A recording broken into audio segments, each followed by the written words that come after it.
पे बैन लगाना भारत सरकार का एक सराहनीय कदम है। पीएफआई भारत के अंदर एक आतंकी संगठन है। प्रकार आतंकियों को संरक्षण देने का काम नहीं किया है, इसलिए भारत सरकार निष्पक्ष होकर के निस्वार्थ भाव से कहीं न कहीं काम करता है और उसी का यह जीता जागता उदाहरण है आपको देखने को मिल रहा है कि भारत सरकार ने पीएफआई संगठन पर बैन लगाया है। देश के प्रथम आतंकी नाथूराम गोडसे को मानने वाले लोग हैं आरएसएस वाले लोग। आरएसएस शुरू से ही आतंकी संगठन के रूप में देखा गया है। नमस्कार, आप देख रहे हैं सारणी 24 और मैं हूं आपके साथ प्रकाश कुमार सिंह। आज हम पहुंच चुके हैं पानापुर प्रखंड में और पानापुर के एक स्तंभ कहे जाने वाले बीजेपी के एक युवा और सबसे चर्चित नेता हैं, उनसे बातचीत कुछ मेरा सवाल है। जो बाहर से विदेशों से पैसा लेकर विदेशों से फंडिंग कर करके देश में जिस प्रकार से आतंकी गतिविधि को जिस प्रकार से प्रोत्साहित करता है, संरक्षित करता है, वैसे संगठन पे भारत सरकार का बैन लगाना यह सराहनीय कदम है। यह एक प्रकार से आतंकी गतिविधि को रोकने के लिए बहुत कारगर साबित होगा। आतंकी का कहीं ना कहीं कमर टूटेगा और आतंकियों का सफाया होगा। भारत सरकार ने वोट बैंक की राजनीति नहीं की है। अंतर्राष्ट्रीय लेवल पर जो भारत के अंदर गतिविधि बढ़ रही थी आतंकियों का, उस पर कहीं ना कहीं पूर्ण तरीका से पाबंदी होगा और निश्चित रूप से आतंकी का कमर टूटेगा। यह समर्थन करते हैं और यह निश्चित रूप से एक जायज निर्णय है। सर, एक और खबर है, जब पीएफआई पे भारत सरकार द्वारा बैन लगाया गया है तो बिहार के पूर्व मुख्यमंत्री राजद के अध्यक्ष श्री लालू प्रसाद यादव जी द्वारा इसका घोर विरोध और निंदा किया जाए। देखिए, लालू यादव, इस व्यक्ति के पास कोई विचारधारा नाम की चीज नहीं है। इस व्यक्ति का मानसिक दिवालियापन हो चुका है।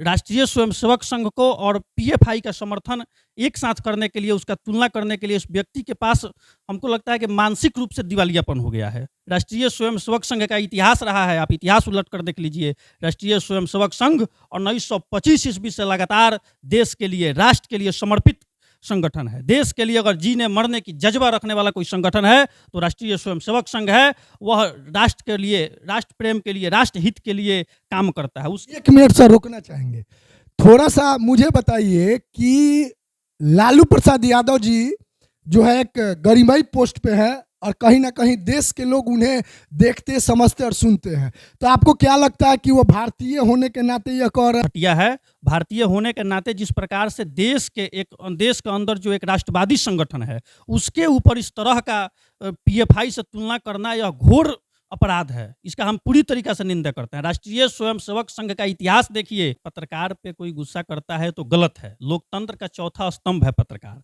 आप समाज पीएफआई की तुलना आरएसएस से क्यों कर? वही चीज बता रहे हैं कि राष्ट्रीय स्वयंसेवक संघ इस देश का एक, समझ लीजिए कि रीढ़ का हड्डी जो कहा जाता है वो राष्ट्रीय स्वयंसेवक संघ है। हर एक आपदा में, हर एक विपदा में काम करने वाला संगठन है। उसको इस तरह से पीएफआई से समर्थन करना इस व्यक्ति का मानसिक दिवालियापन कह सकते हैं आप।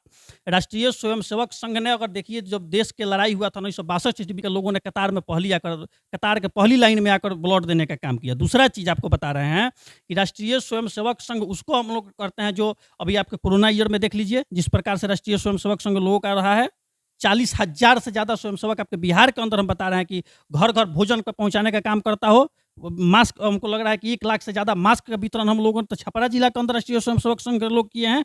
और इस तरह के उसके ऊपर बयान कहीं ना कहीं इनके मानसिक दिवालियापन को दर्शाता है। यह घोर अपराध के श्रेणी में आता है। हम इसका निंदा करते हैं। इस व्यक्ति का आरएसएस को बंद कराने के लिए क्यों बोल रहे हैं कि आरएसएस पे भी बैन लगना चाहिए, ये पूछ रहे हैं।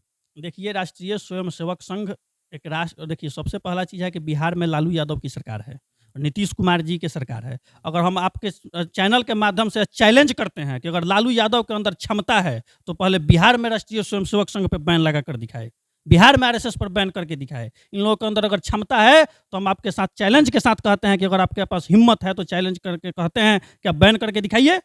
इस तरह के 1990 में अगर मुख्यमंत्री बने तो राष्ट्रीय स्वयंसेवक संघ और भारतीय जनता पार्टी के समर्थन से बने हैं। और इस तरह का बयान, इनका मानसिक स्थिति गड़बड़ हो चुका है। और हमको लगता है कि आरएसएस के अंदर से अगर कोई सबसे बड़ा गद्दार पैदा हुआ है तो रहा लालू यादव है। इससे बड़ा कोई गद्दार, वो भी पहले जुड़े हुए थे, निश्चित रूप से समर्थन से मुख्यमंत्री बने थे। भारतीय जनता पार्टी और राष्ट्रीय स्वयंसेवक संघ के समर्थन से पहली बार मुख्यमंत्री बने थे। और राष्ट्रवादी संगठन है आरएसएस, उस पर इस तरह का बयान कतई उचित नहीं है। हम इसका घोर विरोध करते हैं, निंदा करते हैं। जैसा कि आप सुन रहे थे, जो लालू यादव जी है, लालू प्रसाद यादव, वो भी आरएसएस के समर्थन से ही, सहयोग से ही मुख्यमंत्री बने थे। सर मेरा एक और सवाल है आपसे। कल 2 अक्टूबर है, गांधी जयंती है, और हम लोग 2 अक्टूबर को ज्यादा गांधी जी को मानते हैं या पहले से भी मानने की जरूरत है? नहीं, देखिए, गांधी जी को 2 अक्टूबर को ही मानते हैं ऐसा नहीं है। गांधी जी को हम हमेशा से मानते हैं और निश्चित रूप से कल गांधी जी का जो जयंती का 2 अक्टूबर का गांधी जयंती है, हम गांधी जी को श्रद्धा सुमन अर्पित करते हैं। पहले से ही आपके चैनल के माध्यम से हम अपना श्रद्धा सुमन अर्पित करते हैं और गांधी जी को मानने के लिए 2 अक्टूबर की ज़रूरत नहीं है, हमेशा से राष्ट्रपिता रहे हैं, हम उनका। सर एक पानापुर का ही मामला है जिसको मेरे द्वारा दिखाया गया है कि गांधी जी पे माल्यार्पण लोग करते हैं, लेकिन वहां पर सफाई नहीं करते हैं। बकरियां जो है उनका घास खा खा के सफाई करती है। ये निश्चित रूप से गांधी जी के पास साफ-सफाई होना चाहिए और सरकार को इसके लिए एक अलग से योजना बनानी चाहिए। जो बिहार की सरकार है उसको गांधी जी हो गए, अम्बेडकर जी हो गए, हर जगह स्थिति आप देखिएगा वही है। कोई उसका व्यवस्था नहीं है, कोई उसके व्यवस्था का योजना सरकार के पास नहीं है।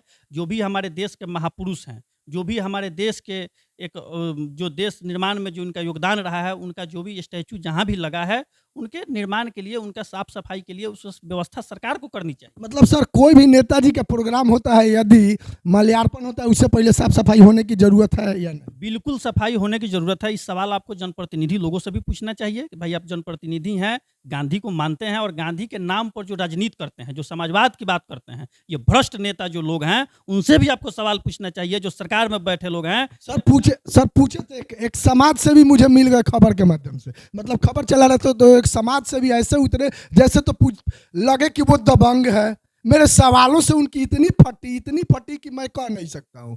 उसके बाद वो क्या कहने लगे कि पत्रकार है, आप आइए सफाई कीजिए, आप, मैं इतना चंदा दे रहा हूँ, आप कितना देते हैं? क्या ये सबसे पहला चीज़ है कि गांधी जी यहाँ पे आए थे। गांधी जी का स्टैच्यू ऐसे नहीं लगा है। गांधी जी यहाँ पे आए थे, बहुत पहले की विषय है यह। तो गांधी जी का इसलिए यहाँ पे स्टैच्यू लगा हुआ है। तो गांधी जी का स्टैच्यू लगा है तो उसका व्यवस्था पूरा बिहार की स्थिति यह है, यह केवल पानापुर का स्थिति नहीं है। पूरा बिहार में हमको लगता है कि जहाँ भी कोई महापुरुष लोग का स्टैच्यू लगा है, उसका कोई व्यवस्था दुरुस्त नहीं है। सरकार के लोग केवल गांधी जी के नाम पर रोटी सेंकते हैं, राजनीतिक रोटी। आजकल एक विवाद चल रहा है पीएफआई को लेकर। आज उसी सिलसिले में हम पहुंचे हुए हैं डटरापुर सौली में, और यहाँ के मुखिया जी हैं अजय यादव जी, जो वर्तमान में आरजेडी के जिला महासचिव है सारण जिला के। पहले उनसे बातचीत करेंगे कि आखिर इस यह विवाद का कारण क्या है और इस पे केंद्र सरकार जो है बैन लगाई है, तो यह कहाँ तक सही है? सर सारण न्यूज़ 24 में बहुत बहुत धन्यवाद। सर एक विवाद चल रहा है, पीएफआई को जो है केंद्र सरकार बैन की है, और उस पे जो है बीजेपी का यह स्टेटमेंट बीजेपी के नेता के द्वारा आता है कि यह बैन हुआ है, बहुत ही अच्छा है। पहले इसके ऊपर, इसके विषय में क्या? बैन हुआ है, स्टेटमेंट अच्छा है, हमारे नेता का भी स्टेटमेंट इस पे आया हुआ है।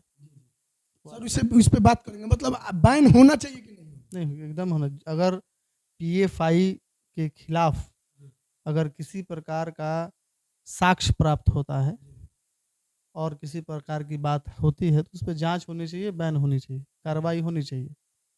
सर इस पे बिहार के पूर्व मुख्यमंत्री लालू प्रसाद यादव जी द्वारा यह टिप्पणी भी किया गया है कि कहीं ना कहीं पीएफआई पे बैन यदि लगा है तो आरएसएस पे भी बैन लगना चाहिए।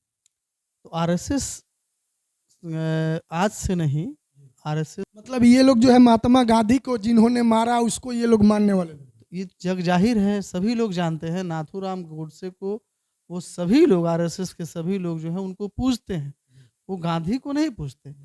उनका मानना है कि नाथूराम गोडसे ने अच्छा किया है, और ये पूरा राष्ट्र पूरा देश जानता है कि नाथूराम गोडसे इस देश के प्रथम आतंकी हैं। तो सर मतलब आखिर वो लोग भी तो 2 अक्टूबर को गांधी जयंती मनाते हैं, राष्ट्रपिता, आखिर उनसे पूछा जाए कि आपके राष्ट्रपिता कौन है, तो वो लोग मजबूरी है, देश की राजनीतिक मजबूरी है कि गांधी को बिना पूजे इस देश की राजनीति को नहीं किया जा सकता है। और इस देश में नाथूराम गोडसे को बहुत कम लोग मानने वाले लोग हैं, बनिस्पत जितने लोग गांधी जी को मानने वाले लोग हैं, उनको किसी न किसी रूप से मुखौटा बनाकर गांधी की मूर्ति को पूजना उनकी मजबूरी है। उनके हृदय में गोडसे बसते हैं, सर ये कहीं ना कहीं गांधी जी को ये लोग मजबूरी में मानते हैं। डेफिनेटली उनके उनके चेहरे को, उनकी मूर्ति को पूज कर दिखाते हैं कि नहीं, मैं गांधी के भी साथ हूँ। लेकिन कभी भी कह लीजिएगा, ध्यान से एक बार देख लीजिएगा कि गांधी के प्रति इन लोगों के दिल में कितनी श्रद्धा और प्रेम है। सर कहीं ना कहीं एक बीजेपी नेता का बयान आया है कि लालू यादव जी का मानसिक संतुलन ठीक नहीं है, इसलिए वो आरएसएस की तुलना पीएफआई से। लालू यादव की मानसिक संतुलन ठीक है या नहीं है, अभी आपने सरकार हिलाकर गिराकर दिखा दिया उन्होंने कि उनका मानसिक संतुलन कितना ठीक और कितना बेठीक है। लालू जब तक जेल में थे तब तक इन लोगों की समांतवादी ताकतें जो हैं हावी थी सब लोगों के ऊपर। जेल से बाहर आए और खेला कर दिए। उनका मानसिक स्थिति बीजेपी वालों का गड़बड़ा गया है, क्योंकि इस लालू यादव जिस शख्सियत का नाम है, वो शख्सियत हिंदुस्तान की राजनीति में एक अनोखा चेहरा है और उनसे सभी लोगों को सीखना चाहिए।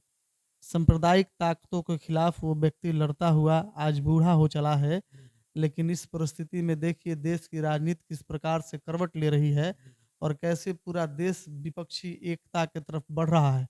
और इससे बेचैनी है बीजेपी वालों में कि नहीं, अब कहीं ना कहीं इस प्रकार का अगर मुद्दा फिर से हिंदू मुस्लिम जो करना है, किसी भी मुद्दे पर हिंदू मुस्लिम को एक कटघरे में खड़ा करके और देश को विभाजित करके और राजनीति करना उनका एक मकसद है। उसी मकसद का नाम है पीएफआई मुद्दा। तो सर मतलब कहीं ना कहीं उन लोगों में खलबली है कि लालू यादव जी बाहर हैं तो वो लोग मतलब लालू यादव ही नहीं, जितने समाजवादी नेता हैं पूरे देश में, देश स्तर पर देखिए, एक मंच पर पूरे सभी समाजवादी नेता, सभी पॉलिटिकल लीडर जो सामाजिक न्याय की लड़ाई लड़ते हैं, जिन्होंने कभी लड़ा है, वो सारे लोग एक एक करके देश के मानचित्र पर इकट्ठा हो रहे हैं और इस एकता को देखकर लोगों में बेचैनी है। जैसा कि ये बता रहे हैं, ये राजद के नेता है और राजद के सारण जिला के महासचिव भी है और कहीं ना कहीं कहा जाए तो ईसुआपुर के लिए एक बड़ा राजनीतिकार के तौर पे इनका चेहरा चर्चित है और ये जाने भी जाते हैं। इनका स्टेटमेंट है कि लालू यादव जी का मानसिक संतुलन नहीं बल्कि बीजेपी के कुछ नेताओं का मानसिक संतुलन बिगड़ गया है, जो कि इस प्रकार से बयानबाजी कर रहे हैं।